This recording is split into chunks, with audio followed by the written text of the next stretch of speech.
நீங்கள் பார்த்து ரசித்துக் கொண்டிருப்பது பந்தல் மீடியா இந்தியா தொலைக்காட்சி.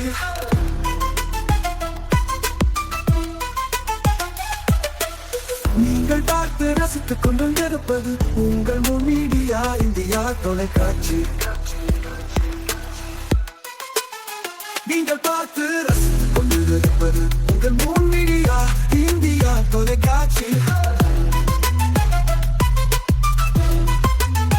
நீங்கள் பார்த்து ரசித்துக் கொண்டிருப்பது உங்கள் மீடியா இந்தியா தொலைக்காட்சி.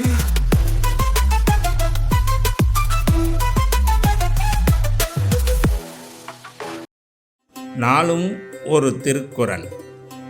அறத்துப்பால். நடுவு நிலைமை.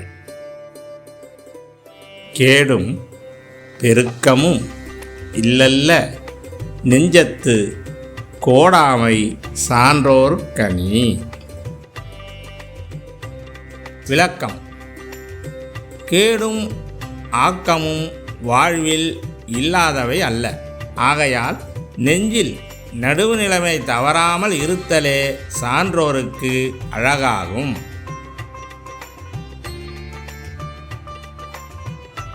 வணக்கம்.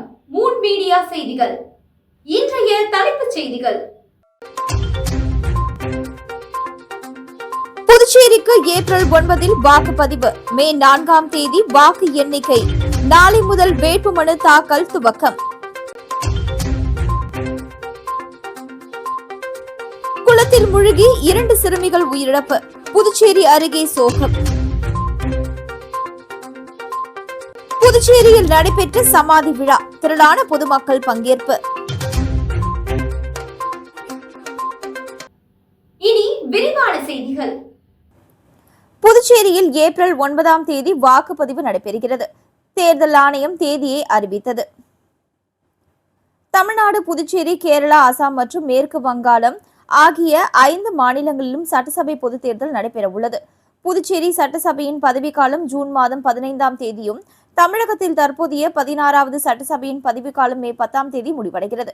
மேற்கு வங்காள மாநில சட்டசபையின் பதவிக்காலம் மே 7 அசாம் மாநில சட்டசபை மே 20 கேரளா சட்டசபை மே 23 நிறைவு பெறுகிறது. இந்த 5 மாநிலங்களிலும் ஏப்ரல் மற்றும் மே மாதத்தில் தேர்தலை நடத்தி முடித்திட இந்திய தேர்தல் ஆணையம் அறிவுறுத்தியுள்ளது. இதனை முன்னிட்டு 5 மாநிலங்களுக்கும் தலைமை தேர்தல் ஆணையர் தலைமையிலான குழுவினர் சுற்றுப்பயணம் மேற்கொண்டனர். தமிழகம் மற்றும் புதுச்சேரியில் கடந்த 25 முதல் 3 நாட்கள் தலைமை தேர்தல் ஆணையர் ஞானேஷ்குமார் தலைமையில் ஆய்வுப் பணிகள் நடந்தது. இதேபோல கேரளா, அசாம், மேற்கு வங்காளத்திலும் தேர்தல் ஆணையம் அனைத்து ஆய்வுகளையும் முடித்துவிட்டது. 5 மாநிலங்களிலும் தேர்தலுக்கான அனைத்து ஏற்பாடுகளும் செய்து முடிக்கப்பட்டுவிட்டன. சட்டசபை தேர்தலை நடத்துவதற்காக இறுதிக்கட்ட ஆயத்த பணிகளுக்கான ஆலோசனைக் கூட்டம் டெல்லியில் உள்ள தலைமை தேர்தல் ஆணையத்தில் நேற்று நடைபெற்றது. இந்த நிலையில் இன்று காலையில் டெல்லியில் உள்ள தலைமை தேர்தல் ஆணையத்திற்கு அதிகாரிகள் வந்து தேர்தல் தேதி அறிவிப்பதற்கான பணிகளை தொடங்கி தீவிர ஆலோசனையில் ஈடுபட்டனர். அதேபோல தலைமை தேர்தல் ஆணையர் ஞானேஷ்குமார் 2 தேர்தல் ஆணையர்களுடன் ஆலோசனை நடத்தினார். இந்த ஆலோசனையின் போது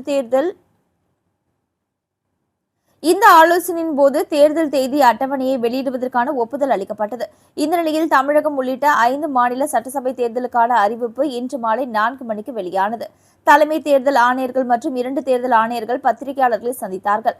அப்பொழுது தேர்தல் தேதியை தலைமை தேர்தல் ஆணையர் ஞானேஷ்குமார் முறைப்படி அறிவித்தார். புதுச்சேரியில் ஏப்ரல் 9 வாக்குப்பதிவும் வாக்கு எண்ணிக்கை மே 4 நடைபெறுகிறது. இதேபோல தமிழ்நாட்டில் ஏப்ரல் 23 வாக்கு எண்ணிக்கை ஏப்ரல் 4 நடைபெறுகிறது. தமிழகத்தில் ஒரே கட்டமாக தேர்தல் நடத்த வேண்டும் என்று அரசியல் கட்சிகள் கோரிக்கை வைத்தன. அதனை ஏற்று தமிழகம், புதுச்சேரியில் ஒரே கட்டமாக தேர்தல் நடைபெறும் என அறிவிப்பு வெளியாகியுள்ளது. புதுச்சேரியில் உள்ள 30 தொகுதிகளுக்கும் தமிழகத்தில் உள்ள 234 தொகுதிகளுக்கும் தேர்தல் நடத்தும் அலுவலர்கள் நியமிக்கப்பட்டுள்ளனர். அவர்களுக்கு தகவல் தொழில்நுட்ப உதவி பணியாளர்கள், தேர்தல் பணிகளில் ஈடுபடும் அலுவலர்களுக்கும் பயிற்சி முகாம் நடத்தப்பட்டு வருகிறது. மேலும் புதுச்சேரிக்கு தமிழ்நாட்டிற்கும் தேர்தல் பாதுகாப்பு பணியில் ஈடுபட துணை ராணுவ படையினரும் வந்த வண்ணம் உள்ளனர். அவர்கள் முக்கிய பகுதிகளில் கொடி அணிவகுப்பு நடத்தி வருகின்றனர். புதுச்சேரியில் திமுக, காங்கிரஸ் இடையிலான தொகுதி பங்கீடு குறித்து பேச்சுவார்த்தை சுமூகமாக நடைபெற்றதாகவும் தொகுதி பங்கீடுகள் குறித்த அறிவிப்பை தலைமை அறிவிக்கும் என புதுச்சேரிக்கான திமுக பேச்சுவார்த்தை குழு தலைவர் ஜெகத் ரட்சகன் எம்பி தெரிவித்துள்ளார். இதனிடையே பேச்சுவார்த்தைக்கு திமுகவினர் அரை மணி நேரம் தாமதமாக வந்ததால் காங்கிரஸ் தரப்பு அதிருப்தி அடைந்தனர். தமிழகத்தில் திமுக காங்கிரஸ் கூட்டணி இறுதி செய்யப்பட்ட தொகுதி பங்கீடு முடிந்த நிலையில் புதுச்சேரியில் காங்கிரஸ் திமுக இடையில் கூட்டணி எந்தவித பேச்சுவார்த்தையும் நடத்தாமல் இழுபறியாகவே இருந்தது. புதுச்சேரியில் கூட்டணிக்கு யார் தலைமை ஏற்பது என்பதில் உள்ள முரண்பாடே இந்த இழுபறிக்கு காரணம் என தகவல் வெளியாகின. மேலும் தமிழகத்தில் கூட்டணிக்கு திமுக தலைமை ஏற்றுள்ள நிலையில் புதுச்சேரியில் காங்கிரஸ் தான் தலைமை ஏற்கும் என புதுச்சேரிக்கு வந்த கிரிஷ் சோடாங்கர் தெரிவித்தார். அதே நேரம் புதுச்சேரியில் கூட்டணிக்கு யார் தலைமை என்பதை தமிழக முதல்வர் ஸ்டாலின் தான் முடிவு செய்வார் என புதுச்சேரி மாநில திமுக அமைப்பாளரும் எதிர்க்கட்சித் தலைவருமான சிவா தெரிவித்திருந்தார். இதனால் இரு தரப்புக்கும் இடையே தொகுதி பங்கீடு பேச்சுவார்த்தை நடைபெறாமல் இருந்தது. மேலும் பேச்சுவார்த்தைக்கு இரு தரப்பும் அவரவர் கட்சி அலுவலகத்திற்கு அழைப்பு விடுத்திருந்த நிலையில் இரு தரப்பினரும் செல்லவில்லை. எனவே பொதுவான ஒரு இடத்தில் பேச்சுவார்த்தை நடத்த முடிவு செய்யப்பட்டது. இதனை அடுத்து இன்று புதுச்சேரி நகர பகுதியில் உள்ள தனியார் உணவகத்தில் தொகுதி பங்கீடு குறித்த பேச்சுவார்த்தை நடைபெற்றது. இதில் காங்கிரஸ் சார்பில் அமைக்கப்பட்ட பேச்சுவார்த்தை குழுவில் முன்னாள் முதலமைச்சர் நாராயணசாமி, MP வைத்தியலிங்கம், சட்டமன்ற கட்சித் தலைவர் வைத்தியநாதன், முன்னாள் அமைச்சர் கந்தசாமி, ஷாஜகான், முன்னாள் அரசு கொறடா அனந்தராமன் உள்ளிட்ட 7 பேரும் திமுகவில் சார்பில் ஜெகத் ரட்சகன் MP, மாநில அமைப்பாளர் சிவா, சட்டமன்ற உறுப்பினர்கள் சம்பத், கென்னடி, செந்தில்குமார் உள்ளிட்ட 7 பேர் கொண்ட குழுவினர் பேச்சுவார்த்தையில் ஈடுபட்டனர். சுமார் 30 நிமிடங்களுக்கு மேல் நடைபெற்ற பேச்சுவார்த்தைக்கு பிறகு செய்தியாளர்களை சந்தித்த திமுகவின் ஜெகத் ரட்சகன் MP, திமுக காங்கிரஸ் கூட்டணி பலமாக உள்ளதாகவும் பேச்சுவார்த்தை சுமூகமாக நடைபெற்றதாகவும் தொகுதி பங்கீடு குறித்த தலைமை அறிவிக்கும் என்றார். மேலும் கூட்டணிக்கு யார் தலைமை என்ற கேள்விக்கு ராகுலும் ஸ்டாலினும் அது குறித்து முடிவு செய்வர் என்றார். இதனை அடுத்து பேசிய புதுச்சேரி காங்கிரஸ் தலைவர் வைத்தியலிங்கம், பேச்சுவார்த்தை சுமூகமாக நடைபெற்றதாகவும் கூட்டணிக்கு யார் தலைமை என்பது குறித்து விரைவில் சுமூகமான முடிவு எடுக்கப்படும் என்றார். மேலும் பேச்சுவார்த்தைக்கு திமுகவின் பேச்சுவார்த்தை குழு அரை மணி நேரம் தாமதமாக வந்ததால் காங்கிரசார் காத்திருந்தனர் என்பது குறிப்பிடத்தக்கது. நாங்களும் பேச்சுவார்த்தை தொடங்கியிருக்கோம். பேச்சுவார்த்தை சுமூகமாக நடந்தது. மற்றவர்கள் எல்லாம் பிறகு எங்கள் தலைவர்களை சந்தித்த பிறகு முடிவுகள் எடுக்கப்பட்டதா? என்ன டிமாண்ட் நீங்க வச்சீங்க? டிமாண்ட் ஒன்றுமே, நாங்கள் எல்லாம் ஒருத்தர் பரிமாற்றங்கள் தான். கூட்டணி உறுதியாயிடுச்சா? கூட்டணி எப்போ உறுதியாகி போச்சு. புதுச்சேரியில தனித்து நீங்க போட்டியிட போறீங்க, தனித்து காங்கிரஸ் தனித்து ஒரு தகவல் பரவி. அதெல்லாம் தப்பான தகவல். காங்கிரஸ் கூட்டணி என்பது பலமான கூட்டணி. காங்கிரஸ் திமுக கூட்டணி என்பது பலமான கூட்டணி. தமிழ்நாட்டில் எங்கள் தலைவர் தலைமையில் ஒரு பெரிய கூட்டணி உருவாயிடுது. அதனால இனிமேல் அதுக்கு அந்த பேச்சுக்கே இடம் இல்லை. திமுக அதிக தொகுதியில் போட்டியிடுமா? அதெல்லாம் இப்போ சொல்ல முடியாது. அதெல்லாம் எங்கள் தலைவர் தான் முடியும். தேர்தல் நெருங்குது, அறிவிக்க போறாங்க.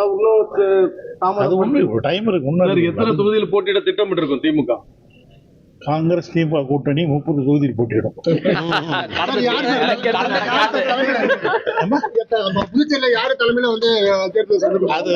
எங்க தலைவரும் காங்கிரஸ் கட்சியுடைய தலைவர் ராகுல் அவர்களும் முடிவெடுக்கும். தமிழகத்துல முன்னாள் முதலமைச்சர் என்ன சொல்லியிருக்காரு? தமிழகத்துல திமுகவும் புதுச்சேரியில காங்கிரஸ் சொல்லியிருக்காங்க. இல்ல அதுதான் நாங்க சொல்லிட்டோம். நாங்க அது தலைமை முடிவெடுத்து சொல்றோம். கடந்த தேர்தலில் 15 இடங்களை காங்கிரஸ் போட்டியிடுச்சு, திமுக 13 இடங்களை போட்டியிடுச்சு. அதே நிலை தொடருமா? கூடுதலா கேட்டு பெறுவீங்களா? எங்க தலைவர் சொல்லுவாங்க. காங்கிரஸ் சார்பில் நாராயணசாமி நெல்லித்தோப்பு தொகுதியும் நம்ம ஏற்கனவே திமுக இருக்குது, அதே போல் மண்ணாடிப்பட்டிலையும் காங்கிரஸ்ல போட்டிடுது. அந்த குழப்பங்கள்லாம் பேசுனீங்களா? இல்ல அந்த குழப்பம்லாம் இப்ப அதுக்கு இடமே இல்ல. இப்ப நாங்க 2 பேரும் சந்திச்சு கை கொடுத்துக்கணும். 2 பேரும் நல்லா காபி சாப்பிட்டோம். இப்ப ஸ்வீட் கொடுத்தாங்க, ஸ்வீட் கொடுத்தோம். அலையன்ஸ் உறுதியா இருக்குது. பேச்சுவார்த்தை தொடங்கும். அடுத்த முறை போட்டிட்டு அதே தொகுதியில் திமுக போட்டி இல்ல ஒன்னும் அதுக்கெல்லாம் ஒன்னும் போகல. அந்த ஸ்டேஜுக்கே நாங்க போகல. அப்ப இன்னைக்கு கூட்டணி பங்கீடு சொல்லுவா, நீங்க என்னதான் முடிவு எடுத்தீங்க? கூட்டணி சம்பந்தமா எந்த முடிவும் நாங்க கூட்டணி நாங்க ஏற்கனவே இருக்கிற கூட்டணி தான். புது கூட்டணி ஒண்ணு இல்ல. பங்கீடு என்பது நாங்க முடிவு எடுக்கிறது இல்ல, தலைமை தான் முடிவு எடுக்கும் அப்படின்னு சொல்லிட்டு. நீங்க என்ன சந்திச்சீங்க? மீதி எதுவும் நாங்க பேசுவோம். ஏற்கனவே அதிக தொகுதிகள் கேட்டிருக்கோம். 20 தொகுதியில் நாங்க போட்டிடுவோம்னு சொல்லியிருக்காங்க. இவ்வளவு நேரம் பேசிருக்கீங்க, தொகுதி பங்கீடு பத்தி எதுவும் பேசலையா? நீங்க அவரை கேட்டீங்கன்னா அவர் என்ன சொன்னாரு? இல்ல பேசிருக்கோம் தான் சொன்னாரு. அதேதான். என்னைக்கு எப்ப சார் முடிவாகும்? சீக்கிரம் முடிவாகும். தேர்தல் அறிவிக்க போறாங்க. சீக்கிரமா இப்படி தேர்தல் அறிவிச்ச பிறகு விரைவில் இல்ல சுமூகமான பேச்சுவார்த்தையா? சுமூகமான தலைமை தலைமை காங்கிரஸ் உள்ளதானே புதுச்சேரியில் தலைமைக்கு காங்கிரஸா திமுக சுமூகமான முறையில் முடிவெடுக்கணும். தலைமை யாருன்னு அது ஒண்ணு முடிவெடுக்கலையா? சுமூகமான முறையில் முடிவு. பேச்சுவார்த்தை இழுபறின்னு எடுத்துக்கலாமா நீங்க சொல்றீங்க? அதாவது சுமூகமான முறையில் ஆரம்பிக்கப்பட்டிருக்கு. சார், உங்க மேலிட பொறுப்பாளர் வரும்போது காங்கிரஸ் தான் புதுச்சேரிக்கு தலைமை, தமிழகத்தில் திமுக தலைமைன்றார். அதனால கேட்கிறோம், இப்ப நீங்க எது யார் தலைமை? சுமூகமான முறையில் நீங்களும் சொல்லியிருக்கீங்க புதுச்சேரிக்கு காங்கிரஸ் தான் தலைமைன்னு சொல்லி நீங்களும் சொல்லியிருக்கீங்க. சுமூகமான முறையில் முடிவெடுக்க. வாழும் போதும் வாழ்க்கைக்கு பிறகும் பணம் உங்களுக்கு பெருகிக் கொண்டே இருக்கும். அனைவருக்கும் புதிய வாய்ப்பு. நீங்கள் உழைக்கும் குணம் கொண்டவரா? அப்படியானால் நீங்கள் நேர்மையுடன் முதலீடு இல்லாமல் சம்பாதிக்க அரிய வாய்ப்பை நாங்கள் தருகிறோம். மேலும் எரிவாயு godown, super market, solar plant அமைத்து பணம் சம்பாதிக்கலாம். முக்கியமாக முதலீடு இல்லாமல் வருமானம் வரும் வாய்ப்பு. வயது வேறுபாடின்றி, கல்வி தகுதியின்றி அனைவரும் இணைந்து பணம் சம்பாதிக்கலாம். வாருங்கள், LDBS பஜார் உங்களை அன்போடு வரவேற்கிறது. எங்களுடன் இணைந்து நேர்மையான முறையில் பணத்தை சம்பாதியுங்கள்.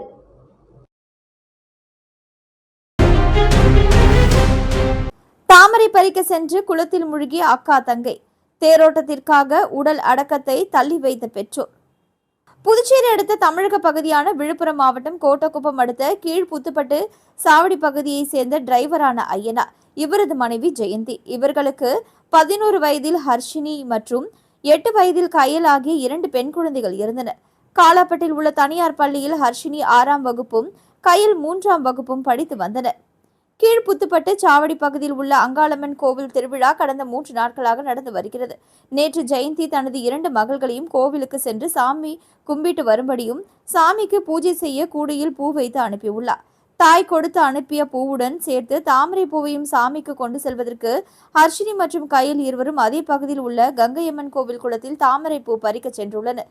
அந்த குளம் ஆழமான பகுதி என்பதால் 2 குழந்தைகளும் ஒன்றின் பின் ஒன்றாக நீரில் மூழ்கி இறந்து போனார்கள். பின்னர் 2 குழந்தைகளும் உடல்களையும் மீட்டு பிரேத பரிசோதனைக்காக கனகச்செட்டிக்குளம் தனியார் மருத்துவமனையில் வைக்கப்பட்டுள்ளது. சாமிக்கு பூப்பறிக்க சென்ற அக்கால் தங்கை இருவரும் குளத்தில் மூழ்கி பரிதாபமாக உயிரிழந்த சம்பவம் அந்த ஊர் மக்களிடையே பெரும் சோகத்தை ஏற்படுத்தியுள்ளது. இந்த சம்பவம் குறித்து கோட்டக்குப்பம் போலீஸ் இன்ஸ்பெக்டர் விஸ்வநாதன் வழக்கு பதிவு செய்து விசாரணை நடத்தி வருகிறார். இந்த நிலையில் ஹர்ஷினி மற்றும் கயல் ஆகியோரின் உடல்கள் இன்று பிரேத பரிசோதனை செய்யப்பட இருந்த நிலையில் இன்று அங்காளம்மன் கோவில் தேரோட்டம் என்பதால் மகளிரின் உடல்களை நாளை திங்கட்கிழமை பிரேத பரிசோதனை செய்து அடக்கம் செய்ய பெற்றோர்கள் முடிவு செய்துள்ளனர்.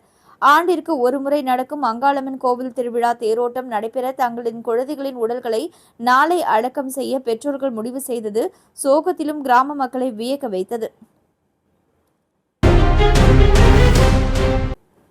விழுப்புரம் மரக்காணம் கிழக்கு ஒன்றிய திமுக சார்பில் சிலிண்டருக்கு பாடை கட்டி மாலை அணிவித்து நூதன முறையில் பாஜக மற்றும் அதன் கூட்டணி கட்சிகளை கண்டித்து கண்டன ஆர்ப்பாட்டம் நடைபெற்றது.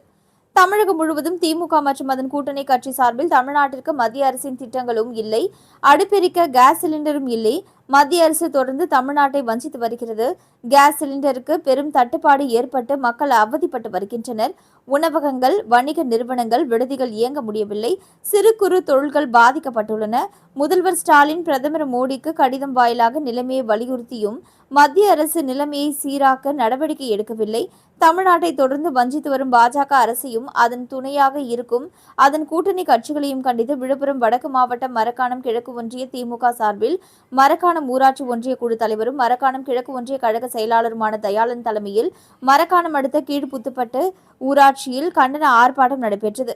இந்த கண்டன ஆர்ப்பாட்டத்தில் திமுக, விசிக, தேமுதிக, காங்கிரஸ் உள்ளிட்ட கட்சிகளை சார்ந்த நிர்வாகிகள் கலந்து கொண்டு பாஜக மற்றும் அதன் கூட்டணி கட்சிகளுக்கு எதிராக கண்டன கோஷங்களை எழுப்பினர்.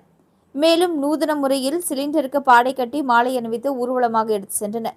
இதில் கூட்டணி கட்சி நிர்வாகிகள், பொதுமக்கள் என பலர் கலந்து கொண்டனர். புதுச்சேரியில் இன்று காலை நடைபெற்ற சமாதி விழா, திரளான பொதுமக்கள் பங்கேற்பு. புதுச்சேரி நகர 21 கிராம ஆதிதிராவிட பஞ்சாயத்து குழு கூட்டமைப்பு சார்பில் ஏற்பாடு செய்யப்பட்டிருந்த சமாதி விழா இன்று தொடங்கியது. பங்குனி மாதம் முதல் நாளான இன்று அதிகாலை முதலே துப்ராயப்பேட்டை மற்றும் சன்னியாசி தோப்பு பகுதியில் உள்ள மயானங்களில் பொதுமக்கள் திரண்டனர். தங்களது முன்னோர்களின் சமாதிகளை தூய்மை செய்து மலர்களால் அலங்கரித்து தீபங்களை ஏற்றி முறைப்படி வழிபாடு செய்தனர்.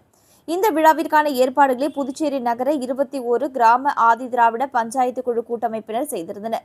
முன்னோர்களை நினைவு கூர்ந்து அவர்களுக்கு மரியாதை செலுத்தும் இந்த நிகழ்வு இன்று காலை முதல் தொடர்ந்து நடைபெற்று வருகிறது. இரவு 8 மணி வரை பொதுமக்கள் தொடர்ந்து வந்து வழிபாடு செய்ய வசதிகள் செய்யப்பட்டுள்ளன. குடும்பமாக வந்து மக்கள் தங்களது முன்னோர்களை வழிபட்டது நெகிழ்ச்சியான சூழலை ஏற்படுத்தியது. இந்த விழாவில் அப்பகுதி இன்று கோலாகலம் பூண்டது. இந்த விழாவினால் அப்பகுதியை இன்று விழாக்கோலம் பூண்டுள்ளது. புதுச்சேரி உருளையன்பேட்டை தொகுதி முழுவதும் கடந்த 2025ஆம் ஆண்டு 10 மற்றும் 12ஆம் வகுப்பு அரசு பொதுத் தேர்வில் தேர்ச்சி பெற்ற மாணவர்களுக்கு தனது சொந்த செலவில் பரிசு பொருட்களையும் உதவித்தொகையும் மாணவ மாணவியர்களின் இல்லங்களுக்கு நேரில் சென்று வழங்கும் நிகழ்ச்சியின் தொடர்ச்சியாக இன்று கண்டாக்டர் தோற்றம், பள்ளிக்கூட வீதி மற்றும் அதனை சுற்றியுள்ள பகுதிகளில் உள்ள பொதுத் தேர்வில் தேர்ச்சியடைந்த மாணவ மாணவியர்களுக்கு பரிசு பொருட்கள் தொகுப்பு மற்றும் உதவித்தொகையை திமுக தலைமை பொதுக்குழு உறுப்பினர் கோபால் வழங்கினார்.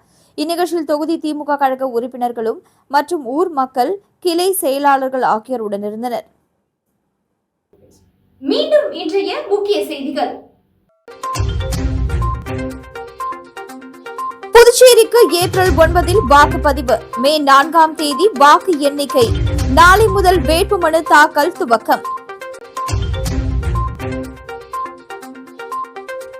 குளத்தில் மூழ்கி 2 சிறுமிகள் உயிரிழப்பு, புதுச்சேரி அருகே சோகம். புதுச்சேரியில் நடைபெற்ற சமாதி விழா, திரளான பொதுமக்கள் பங்கேற்பு. செய்திகளை உடனுக்குடன் தெரிந்து கொள்ள மூன் மீடியா வாட்ஸ்அப் சேனலுடன் இணைந்திருங்கள். நன்றி, வணக்கம்.